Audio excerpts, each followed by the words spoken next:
Hola, soy el francés. Hoy traigo un tema que a muchos los tiene bien confundidos y que espero que a partir de ahora ya quede bien claro. ¿Qué es el ego? Espero que con este trabajo se entienda mejor. Es parte de un artículo y luego hay también unas palabras de Esbarú de Erra. Bien, vamos a ello. La mente es un mecanismo que registra todo y luego reacciona a la situación recién creada de acuerdo con esas grabaciones o programas mentales. Puedes ser un técnico en mente exquisito, pero tus poderes solo se aplican en el área de almacenamiento o en la memoria del cerebro. Entonces enfrentamos una situación nueva a través de programas antiguos. Es por eso que nos quedamos atrás respecto de un cierto existente cuando nos encontramos en una situación nueva. Los datos astronómicos dicen que demora 8 minutos para que los rayos del Sol lleguen a la Tierra. Entonces la luz del Sol que brilla sobre nosotros en este momento dejó la superficie del Sol 8 minutos antes, según esos datos.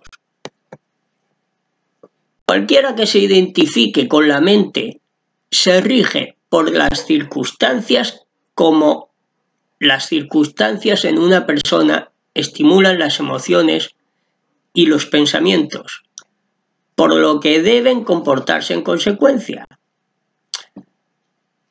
Es decir, cualquiera que se identifique con la mente se rige por las circunstancias. Cómo las circunstancias en una persona estimulan las emociones y los pensamientos, por lo que deben comportarse en consecuencia. Los llamados patrones culturales, especialmente los religiosos y políticos, son en realidad grabaciones.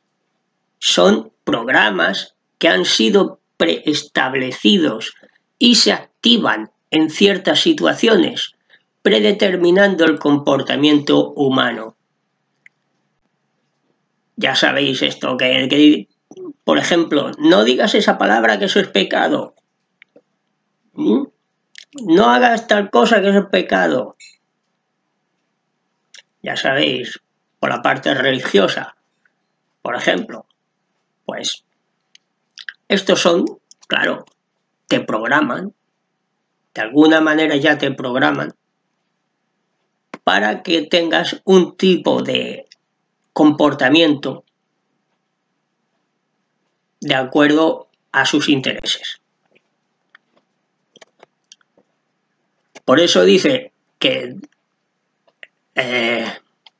son programas preestablecidos y se activan en ciertas situaciones, predeterminando el comportamiento humano. La exactitud o incorrección de tal proceso está determinada por esas grabaciones y no por la situación real. O sea, que ya como que tienes ese programa, vas a actuar de acuerdo a ese programa y no vas a actuar de acuerdo a la situación que se está dando en realidad. Ya te mueves por ese programa.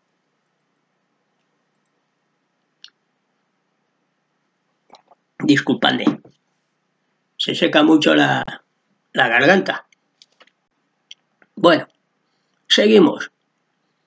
Para que una persona funcione libremente, de manera creativa, responsable y de acuerdo con la situación, ojo, no con el programa, sino con la situación,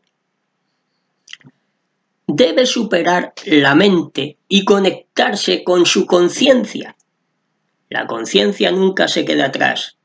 La conciencia nunca te va a traicionar.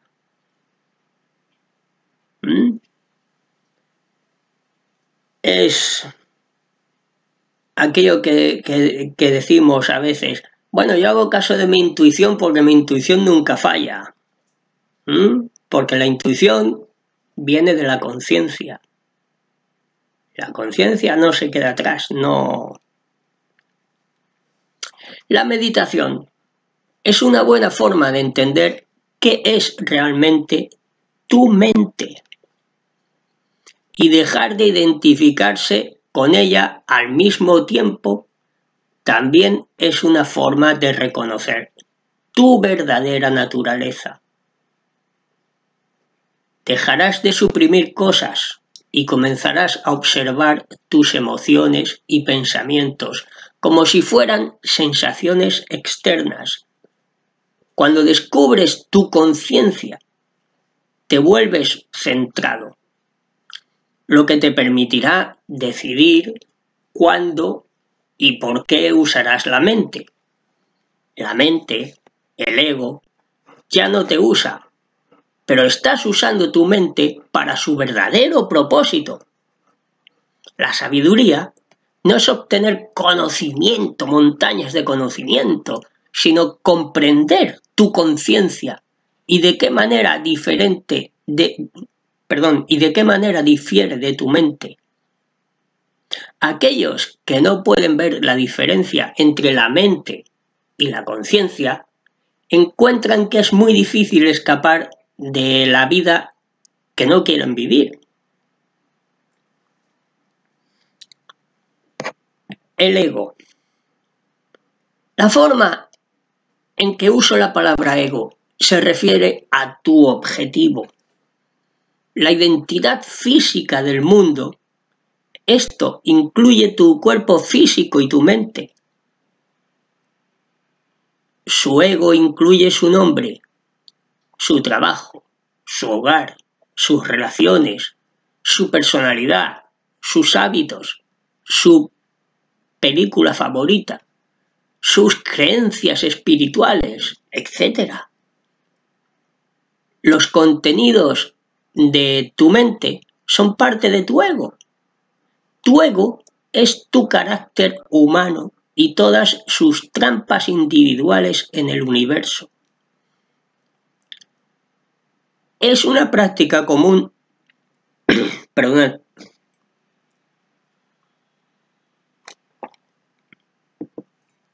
Es una práctica común convertir nuestros egos en nuestras identidades.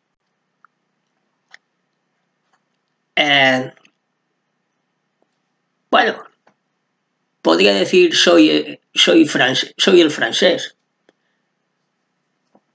Yo qué sé, soy escritor de desarrollo personal y este es mi artículo, por ejemplo. Podría decirlo.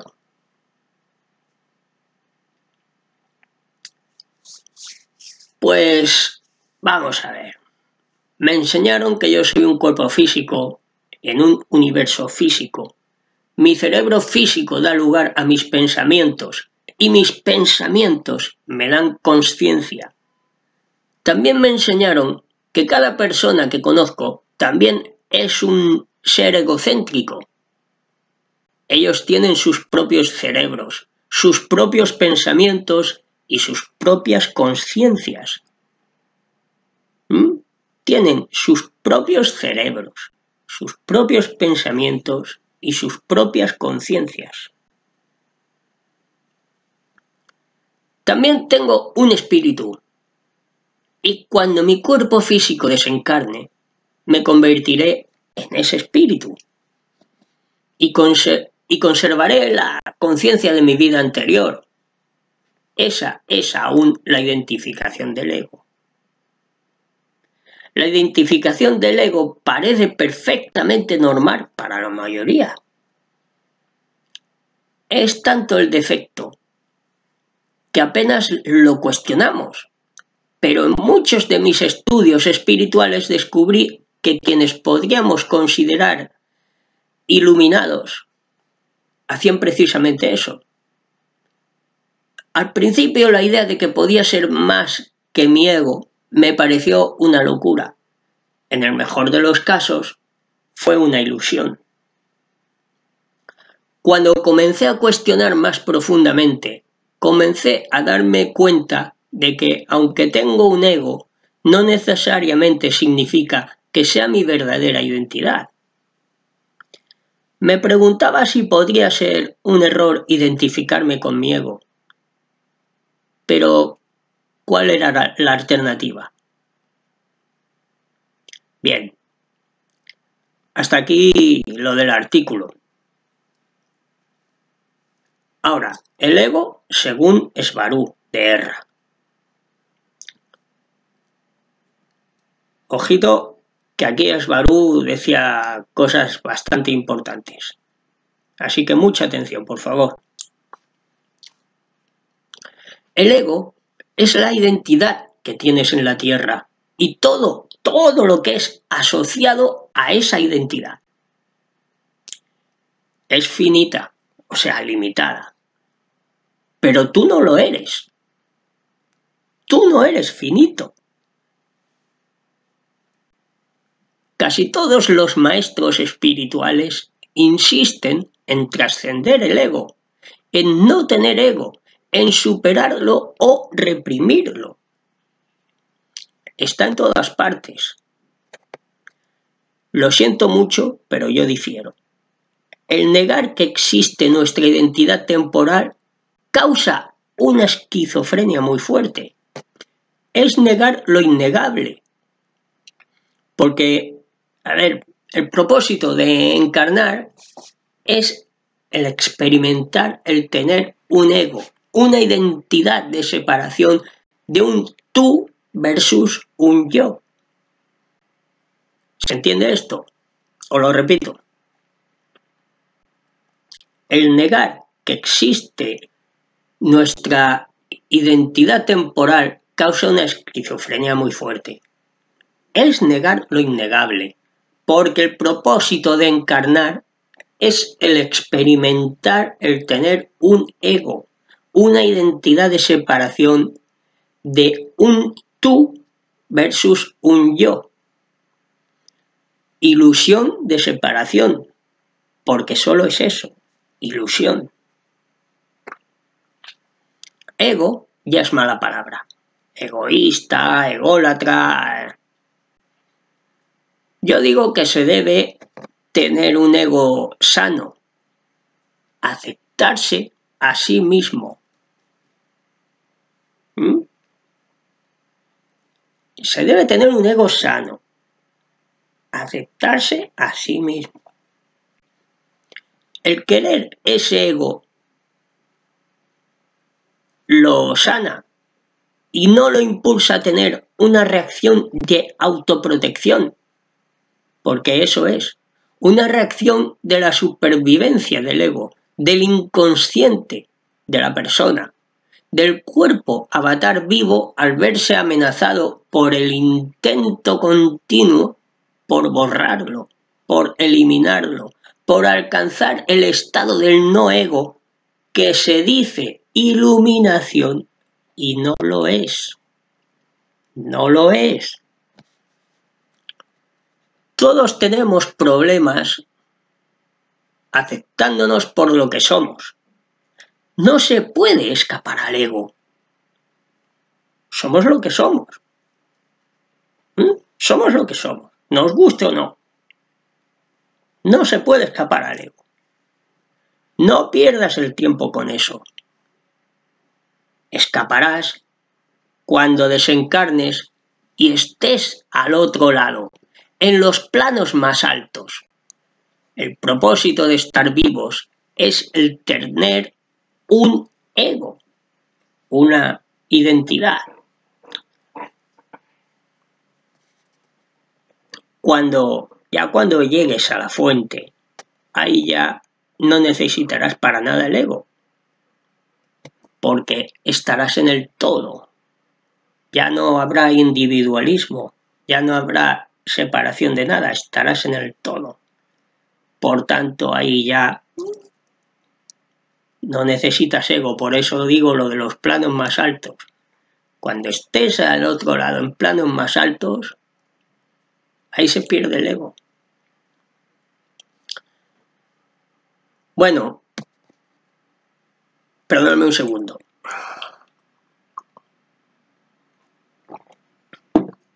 Vamos a ver. Todo lo que he leído está sacado de un artículo científico